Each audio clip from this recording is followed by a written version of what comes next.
This is Guided by Wellness with Dr. Magnus Thorsson, your source for clarity on the science of cannabis wellness.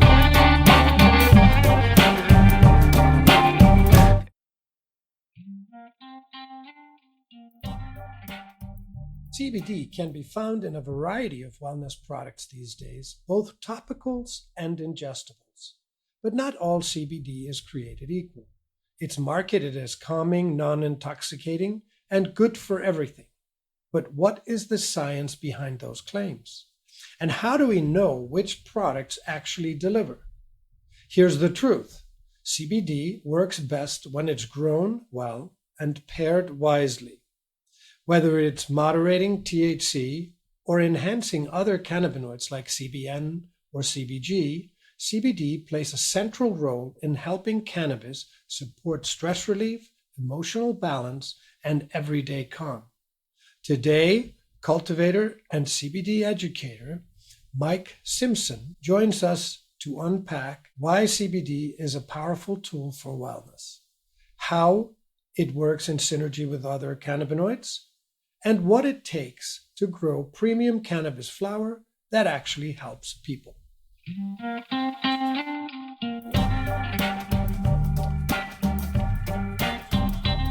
Welcome to episode 3 on CBD for wellness, synergy, and cultivation.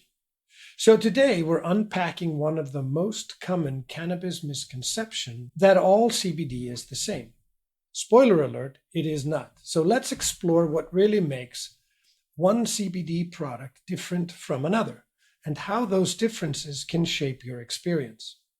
Many people believe that all CBD is the same, but that could not be further from the truth. While CBD is a single molecule, its effect varies significantly depending on how it's sourced, formulated, and consumed. CBD can come from either hemp or cannabis plant, and the presence of additional compounds like other cannabinoids and terpenes can greatly influence its effectiveness through what scientists call the entourage effect. Products labeled as isolate, broad spectrum, or full spectrum differ in both composition and impact. Additionally, how CBD is taken, whether it's a tincture, edible, vape, or a topical, affects how quickly and how much of it enters the body. On top of that, not all products are tested or accurately labeled, making third-party certificates of analysis essential for verifying quality and safety. Ultimately, CBD is not just a product, it's a system of choices, and understanding those choices is a key to getting the results you're looking for.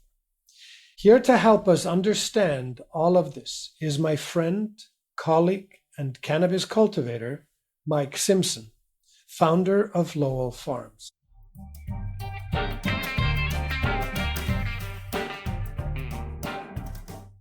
Good starting point, Magnus. Thank you for having me. Always a pleasure chatting with you. So happy to get it on record.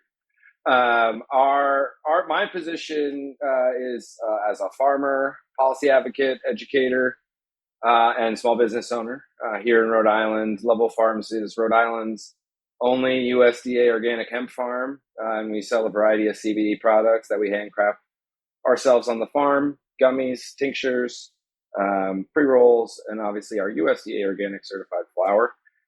So that's where we stand in the market. And, I come from a long background of drug policy. In 2004, I founded the state of Maine's first college chapter of Students for Sensible Drug Policy, and so then I stayed in that kind of cannabis policy space for some time. I worked for a marijuana policy project in Maine under one of their policy initiatives there, really working to expand the medical marijuana program.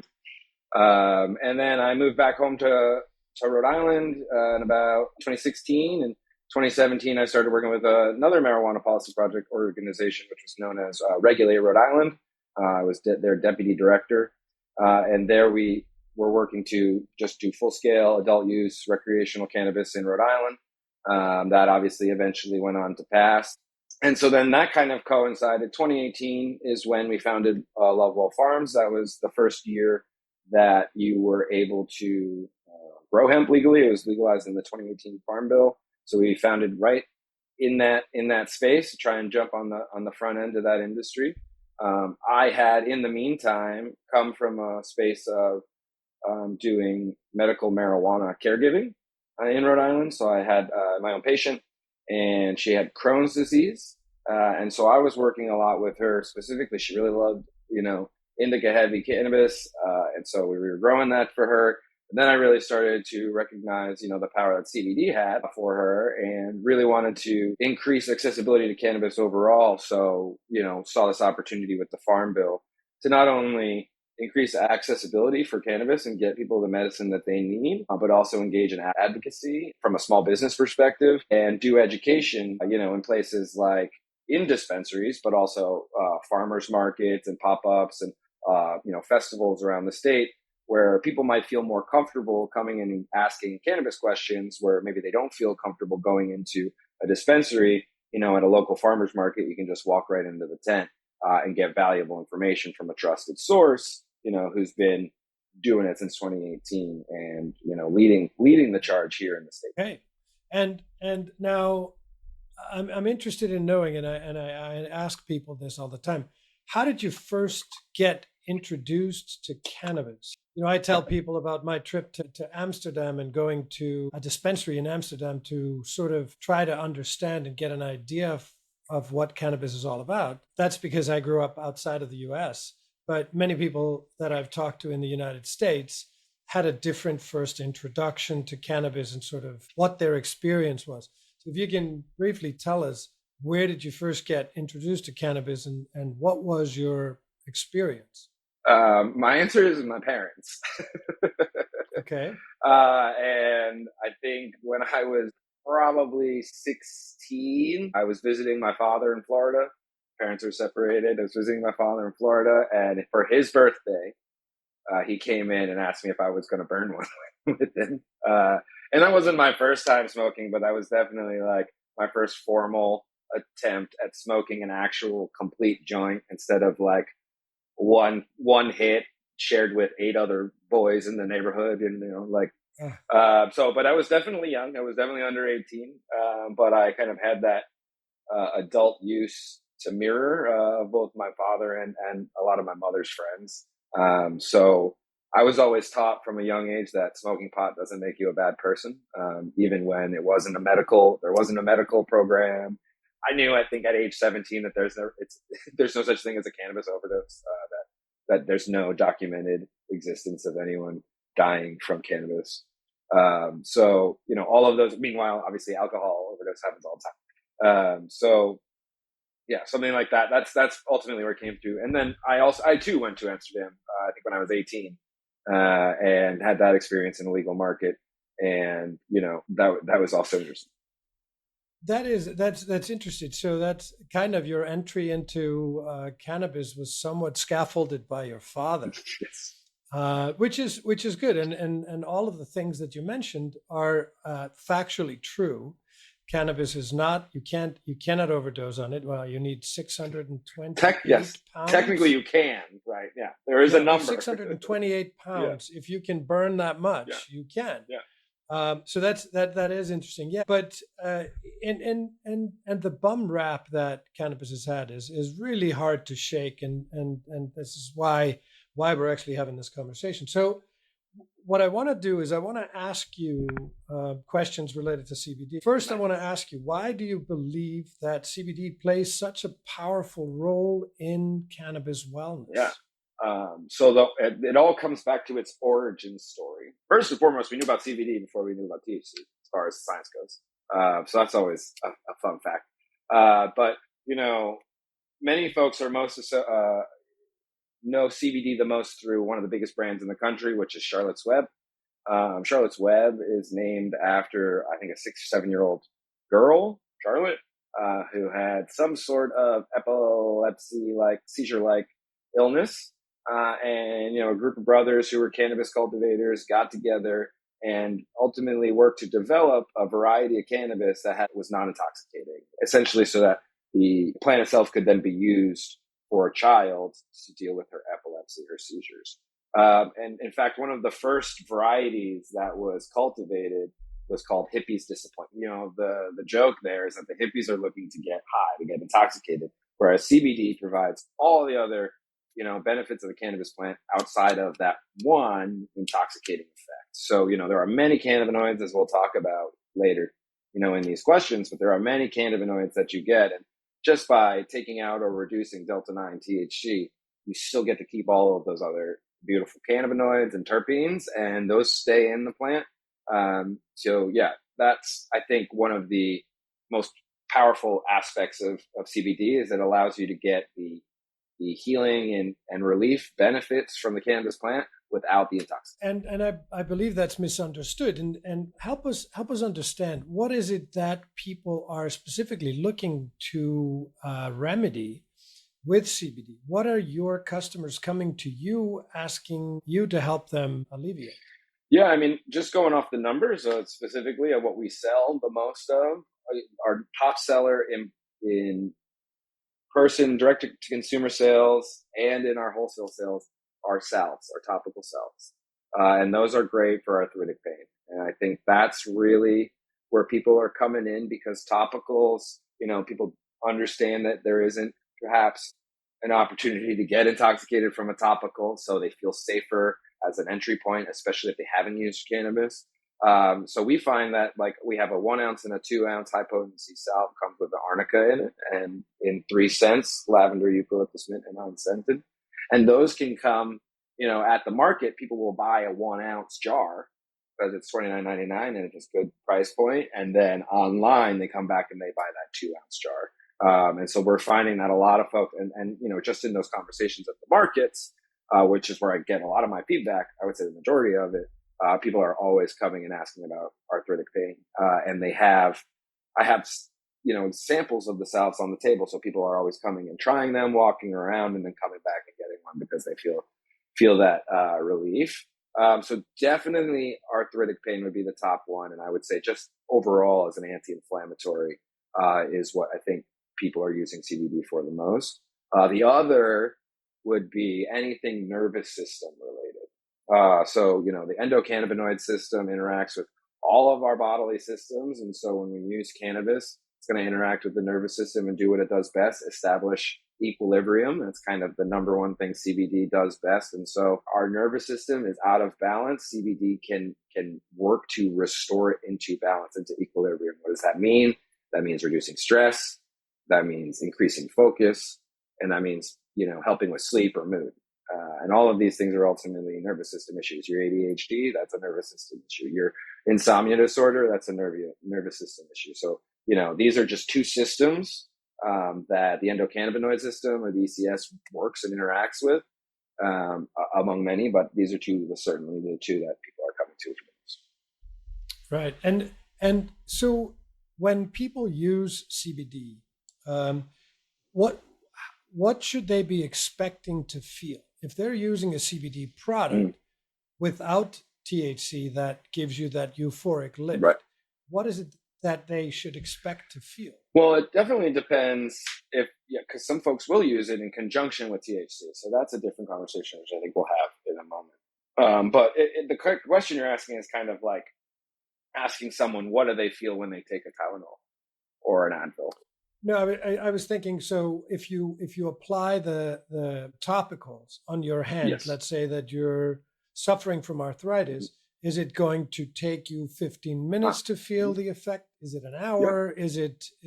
Is it a repeat application? Like how? Yeah, so how would that work? It varies based on the different forms, but with a topical, for example, it takes about 15 minutes until it absorbs into the skin. So once, you notice that it's no longer really greasy on the hand, it's kind of been fully absorbed into the skin. And then, like an Advil or a Tylenol, you're going to feel an absence of. You'll feel less than. So you'll no longer feel that arthritic pain. It may increase mobility. Say you're rubbing it on your fingers, you're going to have increased mobility. It's an anti-inflammatory. So it's going to reduce the inflammation, which is often where people feel the pain. I think a lot of people think that, CBD specifically is an analgesic, like a pain reducer, and it's really not. It just reduces the thing that is causing the pain. it as an anti-inflammatory. So people then feel less pain and they think, oh, this was a pain reliever. In actuality, it's an Yeah, and actually one of my favorite consumer stories is from a woman who is in her mid 60s. She suffers from arthritic pain. She tried a one-to-one THC CBD, and she said she reported back, I was able to play the piano without any pain, and those are sort of the stories that are heartwarming and great. How much does the form, meaning the flower or tincture or salve, how much does that change how CBD works in the body? Yeah, totally. Definitely. It matters a lot. 100%. So the distinction I'll make quickly is smoking versus tincture versus an edible. Okay, so smoking, I would say, it's the fastest acting. Goes right into the lungs. We have blood vessels in our lungs. Goes right into the bloodstream. We're going to feel it the quickest. I think out of all of them, I think it's our fastest acting mechanism for ingesting anything is through the. Then there's the tincture. The tincture, we recommend, it's a coconut oil base. We recommend you hold it under your tongue for as long as you can. Under our tongue, we have blood vessels. Those blood vessels go right into the bloodstream. And so it's not as fast acting as the lungs, but about as what we call bioeffective.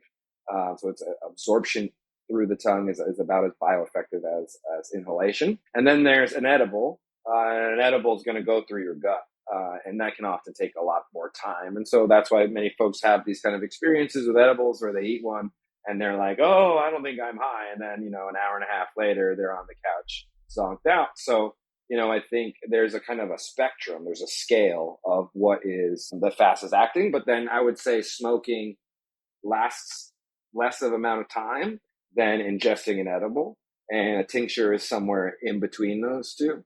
And then topicals are a whole other animal. And all of this really depends, the pharmaceutical industrial complex has sold us the idea that every body is exactly the same, when in reality, we all have many different makeups. And so, what's going to work for one person or affect one person another way, going to affect another and another. So, somebody might have a faster metabolism than another person, and an edible might move faster or slower for them than it would be for somebody else with a different metabolism. Right, that makes sense. And it's interesting because I've heard the analogy being made that the body's going to absorb as much of the cannabinoids as it needs, kind of sort of like if you take a multivitamin, the body's going to pick up what it needs, and the rest is going to get washed out. So, what is it going to take for people to take CBD more seriously as an ingredient? Yeah. Education. I think the business you and I are in is an important one, and not only educating students in the college sphere so that they can be better educators out in the world, but also the consumers that are already out there. So that means meeting them where they are in the dispensaries, et cetera. And then just doing education. Doing these farmers markets is really great, and being able to sit there and get these one-to-one conversations with people and hear their stories and hear what they're looking for, or just answer some of the most basic questions that folks have, but they've been too afraid to ask somebody, and they see somebody at a farmer's market where it's just very accessible, that they can get educated. I think that's really what it takes. When someone comes into the tent, they have questions, and I can answer those questions, they very likely are going to buy a product. Not only because they've been wanting to, but because they recognize us as a trusted source, because, we know what we're talking about, and we can really demonstrate that, when we're pitching our products. So that's the other thing, is quality products. I think a lot of people have been turned off by like these more broad spectrum or isolated based CBD products that are sold really throughout the market, whether it's a liquor store or even a dispensary, but also like a convenience store. So really a broad, I saw it in a deli the other day, a broad spectrum of places where you're going to be able to get these things, but a lot of them are poor quality. And then people try them, and then they're turned off from CBD for good because they had a poor quality experience. I had a woman at the market just the other day tell me that CBD was giving her migraines. And I just was really blown away by that statement, because it should do the exact opposite. And so I was wondering if she had been smoking perhaps indoor grown CBD that had pesticides or something else in it that she was reacting to, because she really shouldn't be reacting to that. So, again, she was just fully turned off from the product because it was perhaps poor quality. And finally, accessibility. So education, quality, and accessibility. Accessibility means making it available in places, maybe in a dispensary, but also other places. In Rhode Island, we have a consumable retail license that you pay $500 to the state, and you can sell CBD wherever you'd like, as long as you have that license and a retail license. So increasing accessibility alongside education, alongside quality products, I think that's like that 3 tiers that would hopefully encourage people to take CBD more seriously. Right, and we see this with accessibility. There, if you go into dispensaries, you have to really search to find CBD products, and or it's very hard to find a one-to-one CBD. Actually, the product that we're working on, the blend, the harvest blend pre-rolls. That's we're blending 2 different kinds of cannabis, CBD and THC, to make a product available. So you're absolutely right that the availability is a big issue. So how does CBD behave differently when it's paired with other cannabinoids like THC? Yeah. So great opportunity to plug Harvest Blend. A THC CBD is it's not 1-to-1 though, is it? It's not 1-to-1. Yeah, it's a 1-to-1. Close to a 1-to-1. Yeah, so 1-to-1. This experience really gauges the ratio is really where this all comes from. Is your experience going to change? So 1-to-1 gives you kind of an experience that I would relate, and I think as you do too, to the more 70s experience of cannabis smoking, a social cannabis experience, not so much introspective, but one that calms you and still allows you to have a, perhaps hilarious conversation with your friend without wondering, if everybody knows you're high. So, that's one of the great things about CBD is it's great for a 1-to-1 with these THC varieties that are either super high or even in a lower end, like a 19%. A lot of these folks are going to the dispensary, especially older users that are going, seeing this 29% THC cannabis and then can't really smoke that, especially like a whole joint of it, because it's going to take them to another planet. And that's not really what they're looking for. They're looking to relax after work or to be able to go smoke something with the tobacco smokers and still feel comfortable engaging with them. The original plant really had a nice makeup of both CBD and THC, but the legacy market, that illegal market, pushed everything into the THC realm. And so a lot of the cannabis we have now has, 29% THC and 0% CBD. So bringing that CBD back in is actually closer to that, more legacy experience where there was some more CBD in those varieties. And people had a stable nervous system that allowed them to avoid that anxiety, that paranoia, et cetera, that many people associate with THCs. Ratios, and then the ratio changes. If that ratio goes instead of from 1-to-1, something like 15-to-1 CBD THC, then CBD starts to counter effect the effects of THC. And many folks recommend a really high dose of CBD if you are, having some sort of, mental crisis as a result of a super high THC dose. Right, that 20-to-1 kind of blend, exactly. Well, and that's good, but let me ask you this. So personally, in your experience, what are some of the effective cannabinoids or terpenes that you can pair with CBD? Totally. Is there a favorite pairing you have?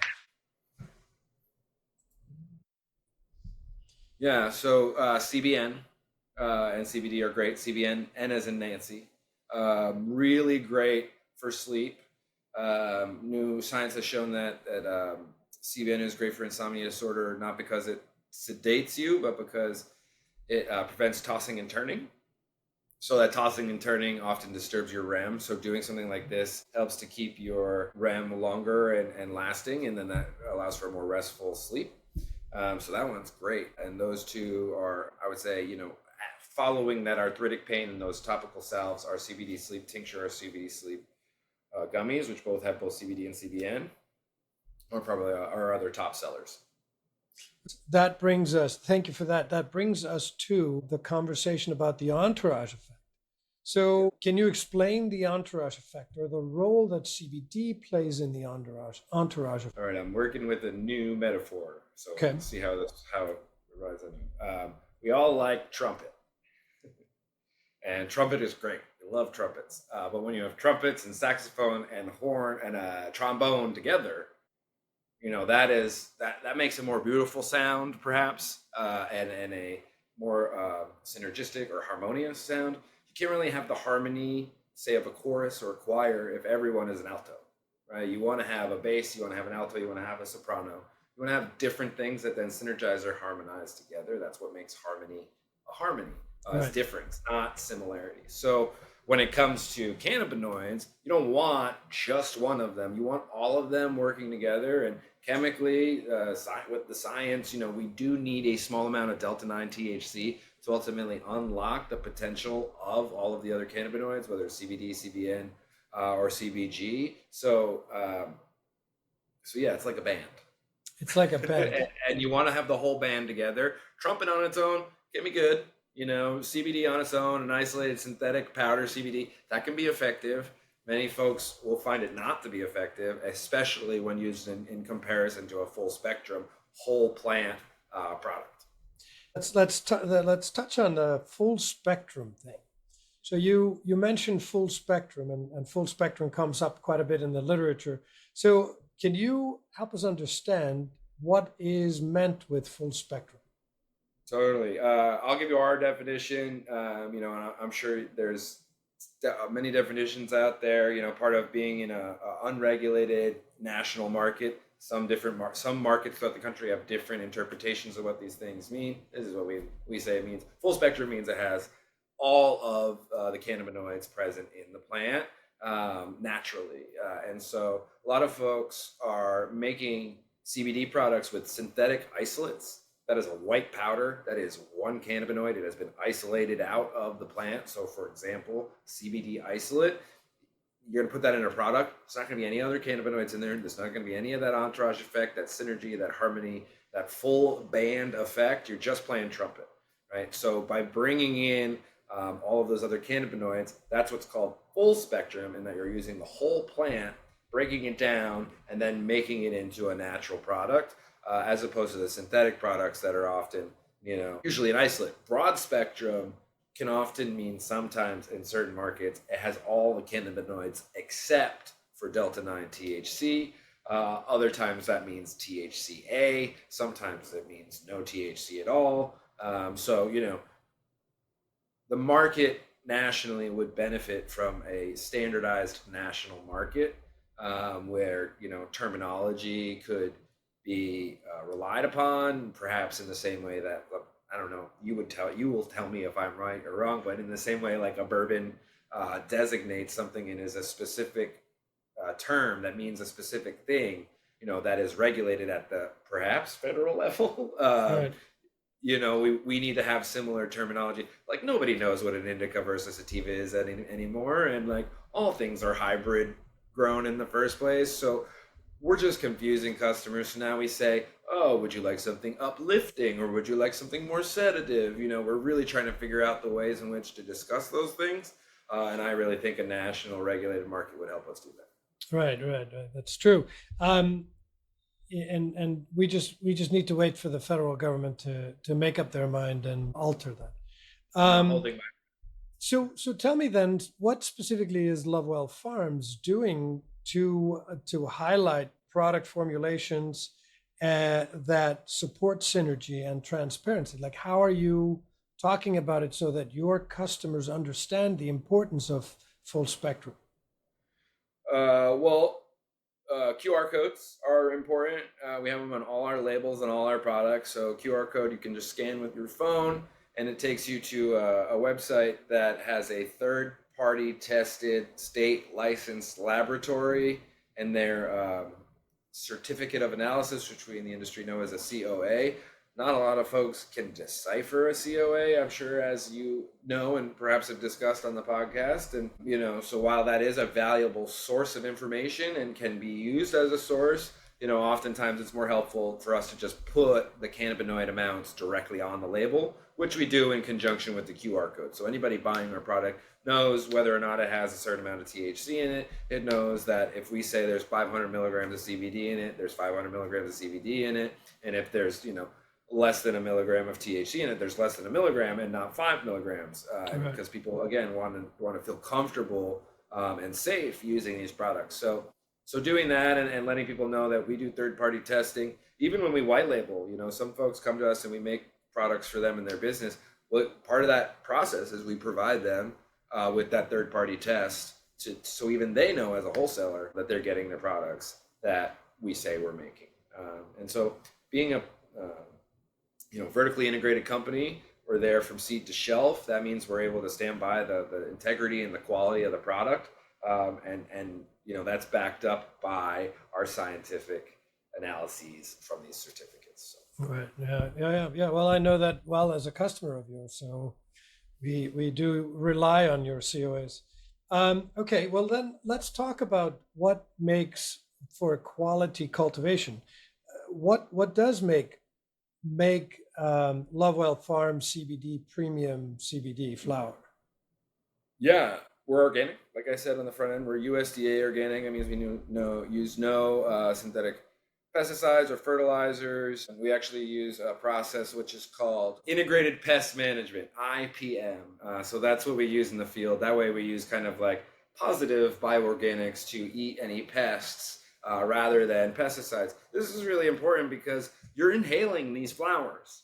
And so a lot of folks are using these kinds of toxic chemicals on their plants in these indoor grows or outdoor grows, and then you're inhaling them. They don't really wash these buds, and so those pesticides remain on the flower, and then you put them into your lungs, which is one of our most sensitive organisms on the body.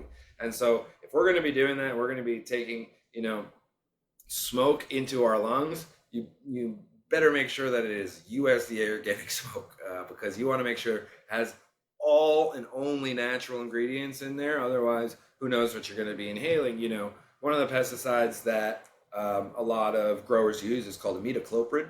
Imidacloprid attacks the nervous systems of the plant, of the insects that are trying to eat the plant.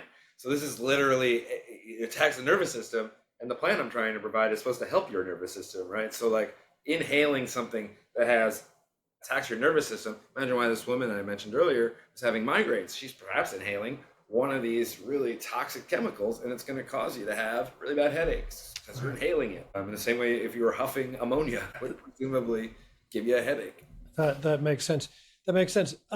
So we had our friend Dr. Bud on to talk about the plasticity of the plant, like how you can train the plant to present more CBD or more THC or more other cannabinoids.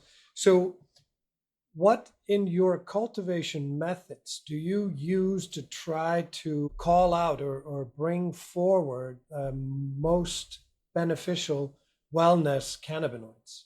What is it that you do to the cultivation? Yeah, I mean, outdoor grow is unique. We're the largest cannabis farm in Rhode Island. Nobody's really, they can't grow THC legally outside. So hemp is really the only thing we can grow on a farm in Rhode Island right now. Meanwhile, many of the other New England states allow for outdoor THC cultivation. So, doing that and naturally using organic practices, sustainable regenerative practices for the earth, all these things are great. Outdoor cultivation is with the carbon footprint of indoor cannabis cultivation. So it's a lower carbon footprint. So that's great. All of these things participate in the wellness, not only of the earth and the community, but individuals. Organic growing means clean plants, and people need clean plants because a lot of times they're using these things for, ailments. And we can't be really giving people, toxic chemicals if they already have a weakened immune system. So we really got to prioritize quality products. Now, is it difficult?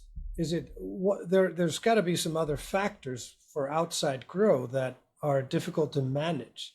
What are the primary concerns when you're setting up outdoor grow? Drought, weather conditions overall. So drought versus too much rain. Right now we're in this part of the season where we want rain all the time. Every day it rains, I'm happy.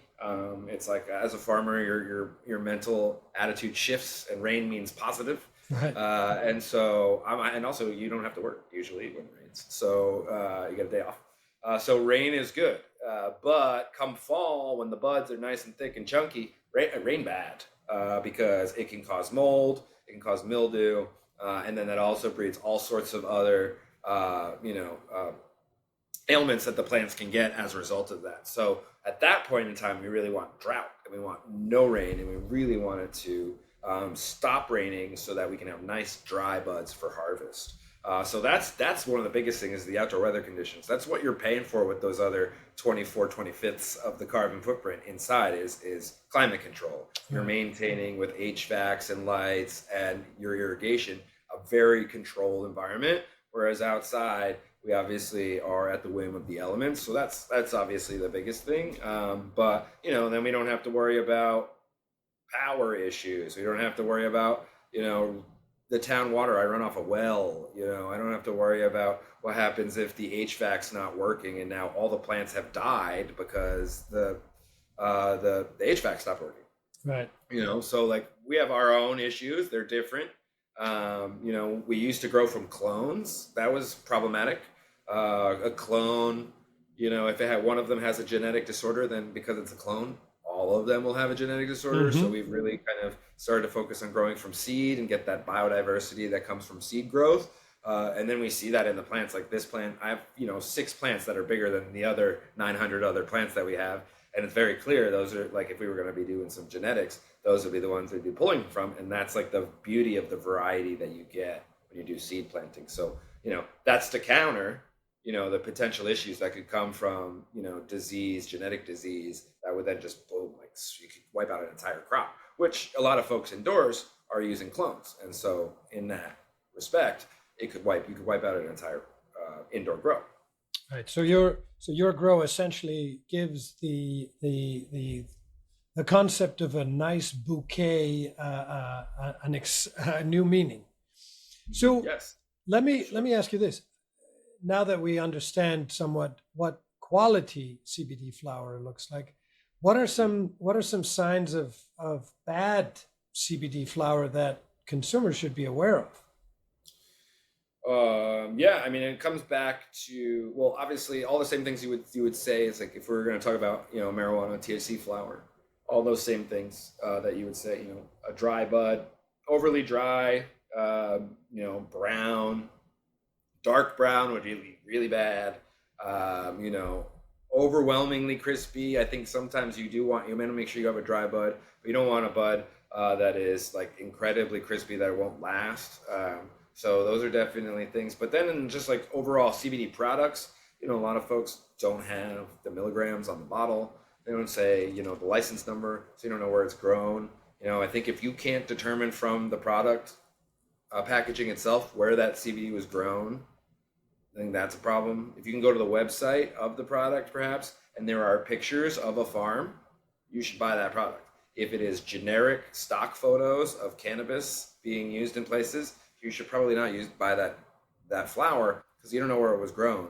Whereas in those other ones with the pictures of the farm, likely they grew it there on that farm. Are there pictures of the farmers? Can you see that there are humans that are growing these things? Or is this just like base level brick material that is getting shipped in from out of the country and is really poor quality and might have pesticides, but also lead and cadmium and other things in there that you don't want, again, because you have a sensitive nervous system or a sensitive immune system. So and definitely the number one rule should be, don't buy it if you can't see the certificate of analysis. yes. If you cannot look at what's in the product, don't buy it. Yeah, no, that makes sense. So what do you, when you're planning, I heard you talk about going from seed, so you have some control over what the origin of the seed is. So what kind of strain selection are you trying to do with the seeds then? So we unfortunately don't produce our own seeds. So that would be awesome, and it's certainly a vision or direction we'd like to go in. ultimately we think it would either require a facility or a separate farm because it can't really do flower and seed cultivation in the same space. So we get all our sources, and because we're USDA organic, we can only get our seeds from a particular location. They have to be organic certified, and so we get ours from OregonCBDseeds.com.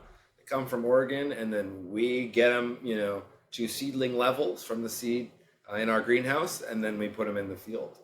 So what are we looking for when we do that? We're looking for cannabinoid content. I'm looking for low THC, high CBD. Does it have some CBG? Maybe it has a little CBC in it. I want to make sure it doesn't have any THCA, Delta 8, Delta 9. I don't want any of that in there.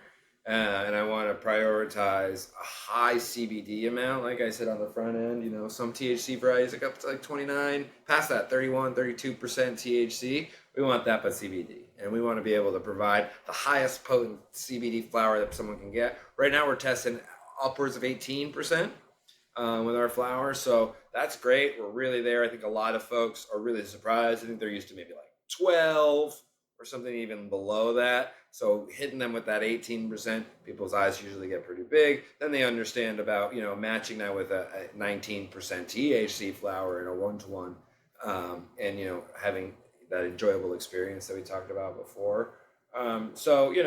Then we're also looking, this is less my field and more Ryan Plant, our director of cultivation, but, what climate is this made for? Does it meet our microclimate on the farm? Is this pest resistant? Some of them are less pest resistant, but they might have better yield, percentages on cannabinoids. But what is like a pound per plant for these? What is the average pound per plant for this one? So we've landed on Cakeberry Brulee as kind of our signature variety. We get that one from Oregon CBD. And we've done that. This is going to be our third year growing it, and we really love it.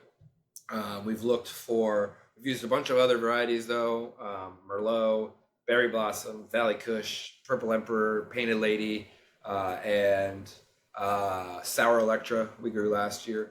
This year we're trying a brand new process, which only, I think some of your most niche listeners will understand, but we're introducing autoflower varieties into the field. So autoflower varieties are faster flowering varieties than regular varieties. So this one is went in the field at the same time from seeded seeded those directly as opposed to the seedlings of our Cakeberry Brulee, which we planted as seedlings, about yay high. And the sour RNA, which is that autoflower, we planted in between the rows with the intention that they would grow, flower, and be harvested before the other normal plants would start to encroach on their territory. It was our first year trying it out. We haven't been as successful as I think we wanted to have been. That's farming. But we've learned from our mistakes, and we'll probably try again next year. But that's one of the things we were looking for this year was what can we find that is an autoflower variety? It's going to harvest early, still provide us with some good bud. Ideally, this would be so that we could have 2 harvests every year and get folks kind of 2 different harvest dates on their bud, and then that way, hopefully, we're selling out by August when we have this stuff available, and then we have our second harvest available in December or January after curing. Thank you for that. Yeah. So let me then the last question I want to ask you before we get into myth busting is I wanted to ask, when you're guiding first-time CBD users, are there any words of caution, anything that they should be mindful of when they start to shop and look for CBD? Well, when for a first-time user, I usually just say start low and go slow. And that's kind of the easy way to remember it. And that is, especially for somebody who hasn't used cannabis before, if somebody's like a regular THC user, and it's like, go ahead, you're fine. You'll be able to figure it out. Whereas somebody's brand new, I would say, yeah, start low, go slow. There is trace amount of THC in there. Someone might be hypersensitive to THC. In like our vape carts, those are concentrated material. There's a higher dosage of THC in them. I want to make sure you know you can handle that. But hey, if you just start low and you go slow and you realize it works, let's double it up. Let's get to the next level. This is your regular daytime dose. This is your I need to go to sleep dose. Work your dose. Normally in in a regular medicinal space, there would be a pharmacist that takes into account your weight and your height and tells you what your dose should be. You don't have that now, so you have to be the pharmacist. You have to dose it yourself. You have to have your own conversation with the bottle to determine where in this spectrum you lie. And then once you find that, boom, that's your sweet spot. And then if you're gonna, take double that, the number one side effect if you take too much is you're gonna fall asleep. And so then that's where oh, that's my sleepy time dose. Or, oh, I shouldn't take that much and I should maintain half of this. Or, oh, this is my sleepy time dose, but the next morning I still feel a little groggy. Just dial it back a little bit. And again, that's the beauty of like our tinctures, for example, can really dose out by the milligram, exactly what you're taking and ingesting. As a result, obviously, to come back to the certificates of analysis, because that there's this much in a milliliter, which is the amount of the tincture dropper. Exactly how much half a milliliter is and a quarter, and that allows you to facilitate dose. So as it is with any intoxicants, drugs, etc., what's most important is your dose. Right, and what we're trying to do with Canna Curious and ultimately with the collaboration with you is give people enough information so that they can have the assurance that they're not going to go off the rails and that they can experiment to find their ideal dose. Yeah, absolutely. Those are good recommendations. So now we're going to turn to a segment that I'm trying to keep in with all the episodes, and that is myth busting. Let's go. And I'm trying to take a myth that relates to the topic at hand, and in this case, it's obviously about CBD. So the myth that I want to discuss with you is that CBD doesn't really do anything. So the truth of the matter, as we know, is that CBD is not a jolt like THC is. It does not. It has a more subtle effect that is cumulative and sort of modulating for the body. So I like this analogy that I heard. So if THC and CBD were going to host a party, THC is going to be the life of the party. They're going to turn up the music, get everyone dancing, bring in the wild energy. They're exciting, but if you're not ready, they can be a little bit overwhelming. So let's introduce the CBD. It's the cool, grounded friend who's sitting in the corner. They make sure everybody's hydrated. They diffuse the tension. They help you enjoy the vibe without getting lost in CBD. So CBD doesn't dull the fun. It just smooths the edges and makes sure the police doesn't show up at your house. Yeah, totally. So basically the myth is that CBD doesn't do anything. And I think what we've discussed today is that CBD actually does play a big role. It supports the dance, it supports the band, and in a good balance, it plays a major role as an engine of calm. And yeah, I think if you're approaching CBD use trying to get intoxicated, you're going to have that reaction 100%. It doesn't do anything. But if you're approaching it from a pain perspective, or you have inflamed joints, yeah, or you're going to have a different perspective. Right, and we're coming out with a blended lifestyle line of cannabis, which is CBD infused. It's a 7-3 blend of cannabis versus CBD. So you're going to have 15% THC and you're going to have 5% CBD. Still there, just 5% CBD is going to modulate the experience. Is going to enable the user to have a more tranquil, more balanced experience without, going into anxiety, those grips of that people are trying to avoid, and it does interact with multiple cannabinoids, the endocannabinoid system, the serotonin system, the various receptors of the body. So the CBD is sort of the environment that helps cradle the rest of the experience. Is that Is that a fair statement to say? Yeah, especially in conjunction with THC, as we were kind of talking about before, is that it stabilizes the nervous system. So then, somebody who is, using THC without CBD, that might not have a stable nervous system. They're more likely to have that anxiety, that paranoia that comes with THC use. But with a stable nervous system going into that combo with that THC, a more pleasurable experience. Right. You're calmer. More pleasurable. More pleasure with CBD. Okay. Well, thank you so much. Thank you for coming on and talking to us. Always a pleasure, Magnus. CBD might be subtle, but its impact is profound when it's used well. Whether calming the nervous system, smoothing out THC, or enhancing the whole plant effect, CBD is a vital tool in the cannabis wellness toolkit. And Mike reminded us it all starts with how it's grown and who it's grown for. Thanks for joining me on Guided by Wellness. As we learned today, CBD isn't a hype, it's healing when matched with the right plant, the right intention, and the right education.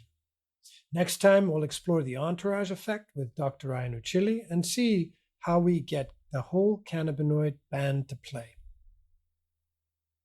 What's your favorite CBD success story? Tell us how CBD has helped you have a better experience. We'd love to feature your story in a future episode. Until then, stay curious and keep guiding with wellness in mind. You're listening to Guided by Wellness, the podcast where budtenders learn to serve smarter, speak wellness fluently, and create unforgettable customer experiences. Hosted by Dr. Magnus Thorsson, founder of the Cannabis Studies Program at Johnson & Wales and Canna Curious Wellness.